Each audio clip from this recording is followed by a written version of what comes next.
நான் ரொம்ப முயற்சி போட்டுட்டேன். ரொம்ப காலம் வெயிட் பண்ணிட்டேன். பட் நான் எதிர்பார்த்த எந்த ஒரு ரிசல்ட்ஸும் என் கண்ணுக்கு தெரியலை. ரொம்ப டயர்டாயிடுச்சு. போதும், இது எல்லாமே கிவ் அப் பண்ணிடலான் இருக்கேன் அப்படின்னு ஒரு கிவிங் அப் ஸ்டேஜில் நீங்கள் இருக்கீங்கன்னா, நான் சொல்கிற ஒரு சில வார்த்தைகளை கேட்டு பாருங்கள். உங்களுக்கு ஏதாவது ஒரு பாசிட்டிவான ஒரு ஸ்பார்க், ஒரு 5% பெட்டரான ஒரு ஃபீலிங் கிடைச்சாலும் எனக்கு சந்தோஷம். கிவிங் அப் ஸ்டேஜில் இருக்கிறவங்க யாராவது உங்களுக்கு தெரிஞ்சாலும் அவங்களுக்கு கூட இதை ஷேர் பண்ணுங்கள், ஹெல்ப்ஃபுல்லாக இருக்கட்டுமே. Giving up on your self. எனக்கு புரியுது, உங்கள் கண்களில் அவ்வளோ டயர்ட்னஸ், இந்த உலகத்தோட மொத்த பாரமும் நம்ம தோள் மேலே இருந்தால் எப்படி இருக்கும், அந்த அளவுக்கு ஒரு வெயிட் சுமக்கிற மாதிரி ஒரு ஃபீலிங். யாருக்குமே தெரியாது, சொன்னாலும் புரியாது. அந்த மாதிரி ஒரு சைலண்ட்டான பேட்டில்ஸ், நிறைய கேள்விகள் உங்களுக்குள்ளேயே, பதில்கள் எதுவுமே தெரியாது. இதை தொடரலாமா, இதில் நம்பிக்கை வைக்கலாமா, நம்ம போட்ட முயற்சி போதுமா, இல்லை நமக்கு தான் திறமை இல்லையோ, என்னடா நம்ம எதிர்பார்த்த அளவுக்கு எந்த ஒரு ரிசல்ட்டும் வரலையே, ஸோ உண்மையிலேயே இந்த கெப்பாசிட்டிலாம் எனக்கு இருக்கா, இந்த மாதிரி செல்ஃப் டவுட் ரிலேட்டடான குவெஸ்டன்ஸ் இது எல்லாமே இருக்கிறது நேச்சுரல் தான். இதெல்லாம் சேர்ந்து தான் இன்றைக்கி உங்கள் மனசில் பேசாமல் இதை விட்டுடலாம், போதும் நம்ம முயற்சி பண்ணது அப்படின்ற அந்த கிவிங் அப் ஸ்டேஜுக்கு நீங்கள் வந்திருக்கீங்க இல்லை? I know it's very hard, ரொம்ப ரொம்ப கஷ்டம். ரிசல்ட்ஸ் தெரியாத போது இல்லை இதில் இன்னும் கொஞ்சம் தொடர்ந்து பயணிக்கலாம், உங்கள் முயற்சிகளில் பாதியில் விட்டுறாதீங்க, இதை இன்னும் கொஞ்சம் காலம் தொடர்ந்தால் மேபி நீங்கள் நினச்ச ரிசல்ட்ஸ் கிடைக்கிறதுக்கு கூட வாய்ப்பு இருக்குது அப்படின்னு சொல்கிறது ரொம்ப ஈஸி தான். பட் நினச்ச ரிசல்ட்ஸ் வராத போது, ஆர் அட்லீஸ்ட் கொஞ்சம் கூட எந்த ஒரு பாசிட்டிவான சிக்னல் தெரியாத போது முயற்சி பண்ணுறது எவ்வளோ கஷ்டம் இல்லை? பட் ப்ராக்ரெஸ்ஸாக இருக்கட்டும், க்ரோத் அப்படின்ற ஒரு வார்த்தையாக இருக்கட்டும், அது எப்போவுமே நமக்கு கண்ணுக்கு தெரிஞ்ச ஒரு விஷயமா இருக்காது. நீங்கள் ஒரு இலக்கை ஃபிக்ஸ் பண்ணிவிட்டு அதில் முயற்சி பண்ணுறீங்க, ஓகே இன்றைக்கி இந்த ரிசல்ட் வரும், ஆர் ஒரு 2 வருஷத்தில் எனக்கு ஒரு நல்ல ரிசல்ட் தெரியும் அப்படின்னு நினச்சி நீங்கள் முயற்சி பண்ணுறீங்க. பட் அந்த ரிசல்ட் வராத போது கூட க்ரோத் இருக்குது, நிச்சயமாக இருக்குது. எங்கே இருக்குன்னா அந்த பயணத்தில் இருக்குது.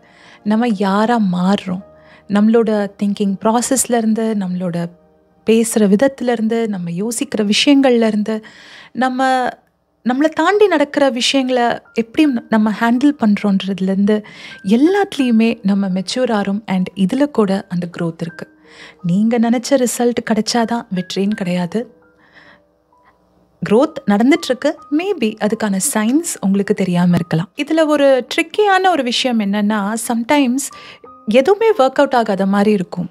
நத்திங் இஸ் ஒர்க்கிங், எங்கேயுமே மூவ் ஆகாத மாதிரி, ஒரு இன்ச் கூட முன்னாடி எடுத்து வைக்காத மாதிரி சில ஃபீலிங்ஸ் இருக்கும்.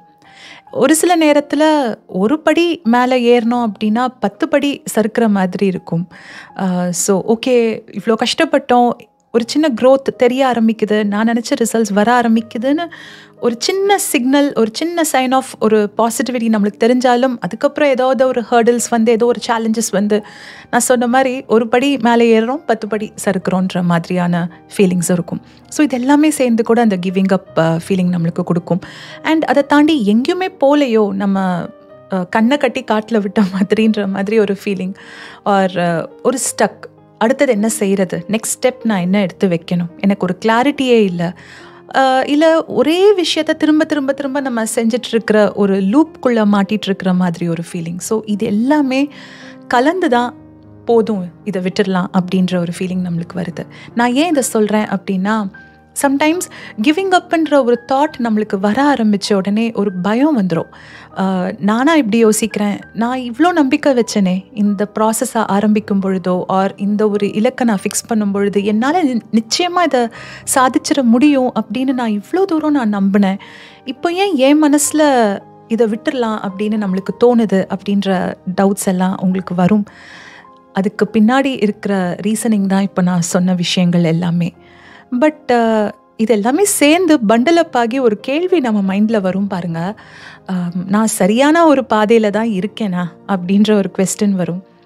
இன்னும் ஒரு சில பேருக்கு இப்படி கூட கொஸ்டின் வரலாம், முதல்ல பாதை இருக்கா, ஆர் நான் தான் வந்து அதை க்ரியேட் பண்ணணுமா, இல்லை பாதையே இல்லாத இடத்துல நான் சிக்கிட்டு இருக்கேனா? ஸோ ஆல் திஸ் டுகெதர் சரி போதும் இதை விட்டுடலாம் அப்படின்னு.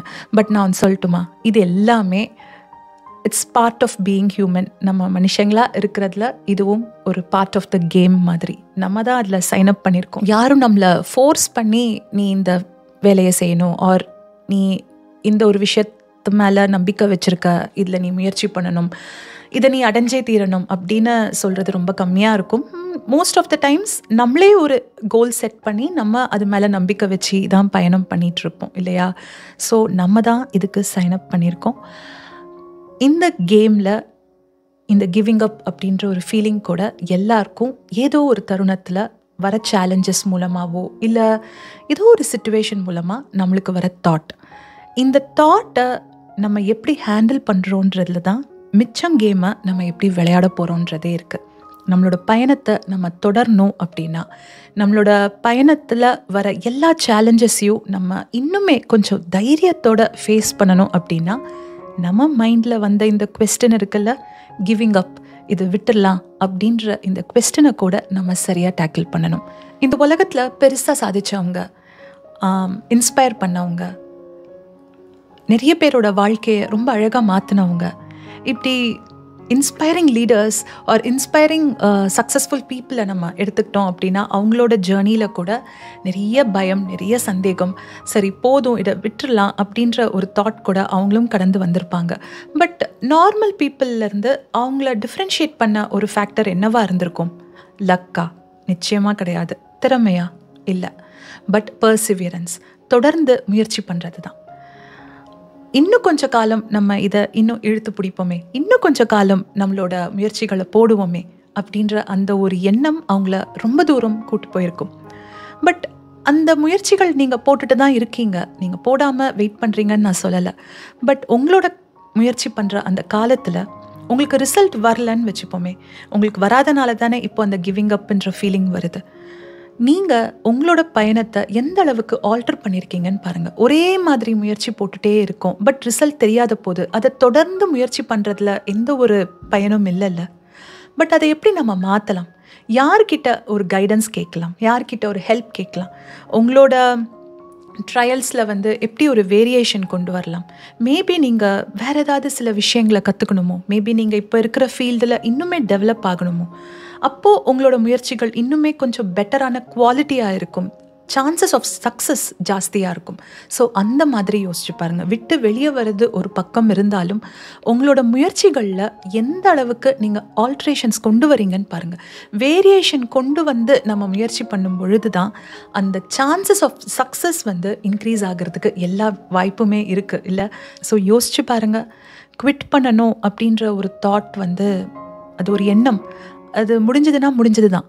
பட் எல்லா ஆங்கிள்லையும் யோசிச்சு பார்த்து இதை வேறு விதமாக அப்ரோச் பண்ண முடியுமான்னு பாருங்கள். ஒரு நாள் நீங்களே ஃப்யூச்சரில் இந்த நாள் திரும்பி பார்த்து யோசிச்சு பார்த்தீங்கன்னா, ஓகே நான் கூட இப்படி நடுவில் விட்டுடலான்னு நினச்சேன், பட் நல்ல வேளை நான் என்னோடய முயற்சிகளை நடுவில் விட்டுடலை, தொடர்ந்து பயணித்தேன். அதனால் இன்றைக்கி நான் நினச்ச இலக்கை நான் நினச்சதை விடவே இன்னுமே அழகாக என்னோடய லைஃப் மாறி இருக்குன்னு அப்படின்ற ஒரு தாட் கூட உங்களுக்கு வரும். So don't give up, just don't give up. Because உங்களால் முழுமையான ஒரு பிக்சரை பார்க்க முடியல, உங்களால் நீங்கள் நினச்ச வாழ்க்கையை க்ரியேட் பண்ண முடியல, நீங்கள் நினச்ச இலக்கை இன்றைக்கி நீங்கள் அடைஞ்சிட முடியலன்றதுக்காக விட்டுறாதீங்க.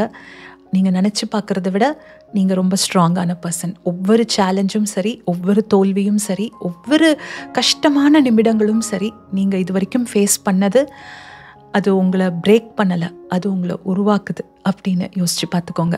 ஸோ குவிட் பண்ணணும் அப்படின்ற ஒரு எண்ணம் எட்டி பார்க்கும் பொழுதெல்லாமே ரெஸ்ட் எடுங்க, பாஸ் பண்ணுற மாதிரி. அந்த ப்ரெஷர்லேயே கண்டினியூஸாக இருந்துக்கிட்டே இருந்தோம் அப்படின்னா அந்த எண்ணம் தான் சரி போதும் விட்டுடலான்ற எண்ணம் தான் மேலோங்கி இருக்கும். ஸோ அந்த மாதிரி நேரங்களில் அதுலேருந்து வெளியே வந்து ரெகுலர் லைஃப்பில் ஈடுபடுங்க. உங்களுக்கு பிடிச்ச விஷயங்களை செய்யுங்க. உங்களோட ஃப்ரெண்ட்ஸ், ஃபேமிலி, ரிலேட்டிவ்ஸ் இவங்களோட நிறைய நேரம் ஸ்பெண்ட் பண்ணுங்கள். ஒரு பிரேக் எடுக்கிற மாதிரி. ஓகே, பாஸ்ன்றது ஒரேடியாக நம்ம விட்டு விலகிடல, ஒரு சின்ன இடைநிறுத்தம். அந்த சின்ன இடைநிறுத்தமே நம்மளுக்கு நிறைய ஒரு ஸ்ட்ரென்த் கொடுக்குற மாதிரி இருக்கும். So keep believing in your self. உங்களுக்கான கோல்ஸில் தொடர்ந்து முயற்சி பண்ணுங்கள். நிச்சயமாக அது நீங்கள் நினச்சதை விட நீங்கள் நினச்சி பார்க்காத அளவுக்கு நிறைய நல்ல ரிசல்ட்ஸ் உங்களுக்கு வந்து கொடுக்கட்டும். Alright, so relax. உங்களுக்கு இருக்கிற எல்லா சந்தேகத்தையுமே ஒரு பெரிய இரேசர் வச்சு அழிச்சிடலாம். உங்களால் முடிஞ்ச ஒரு சின்ன முயற்சி, 1 ஸ்டெப் ஃபார்வர்ட் மட்டும் எய்ம் பண்ணுங்கள். 100% ரிசல்ட்ஸ்க்கு பதிலாக 1%ன்னு எய்ம் பண்ண சொல்கிறாங்கல்ல, அந்த 1% மட்டும் மைண்டில் இருக்கட்டும். இந்த உலகத்துக்கு நீங்கள் கொண்டு வர அந்த லைட், அந்த வெளிச்சம் ரொம்ப ரொம்ப முக்கியம். நம்ம கதை இன்னும் முடியலை. நான் எப்பவும் சொல்கிற மாதிரி அந்த கிரவுண்டில் இருக்கிற வரைக்கும், அந்த கேம்லேருந்து வெளியே வராத வரைக்கும் நிச்சயமாக அந்த கேமை ஜெயிக்கிறதுக்கான எல்லா சான்ஸும் நம்மளுக்கு இருக்குது. யோசிச்சு பாருங்கள். Alright, take care and best wishes.